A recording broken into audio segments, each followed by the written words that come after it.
Los Angeles లో wild fire spread అయిపోయింది. చాలా మంది భవనాలు అందంగా కట్టుకున్నారు, యాక్టర్లు ప్రపంచంలోనే మెప్పు పొందారు.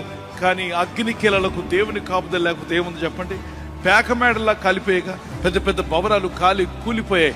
ప్రపంచంలోనే అతి ఖరీదైన భవనాలట, ప్రపంచంలో అతి ఖరీదైన వాహనాలు కలిగినటువంటి వాళ్ళు. కానీ కార్లు కాలిపోయి, ఇళ్ళు కాలిపోయి బూడిదైపోతుండగా కంటితో చూడటం తప్ప ఏమీ చేయలేకపోయారు. జనవరి 5న వాళ్ళు ఒక ఫంక్షన్ పెట్టుకున్నారు.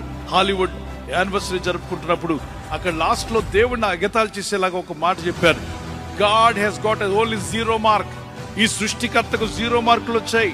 పక్క ఈకిలించారు, సకిలించారు, నవ్వారు. నవ్విన రెండో రోజే ఈ మంట అంటుకుంది. మరి దేవుడు పెట్టలా మంట, మా సహజంగా ఎవడో పెట్టాడు, అది అంటుకుంది. దేవుని కాపుదలుంటే గాలి ఆగుండేది, ఆ నిప్పును ఆర్పేసేవాడు. దేవుని బిడ్డలారా, ఎవరితో ఆటలాడినా దేవునితో ఆటలాడకండి, దేవునితో పెట్టుకోవద్దు. మోసపోకుడి, దేవుడు వెక్కిరింపబడు. మనుషుడు ఏమి విత్తును ఆ పంటనే కోయను. యెహోవా పట్టణమును కాపాడిన కావలి కాయ వారి ప్రయాసము వ్యర్థమే. If God doesn't protect the city cannot be protected.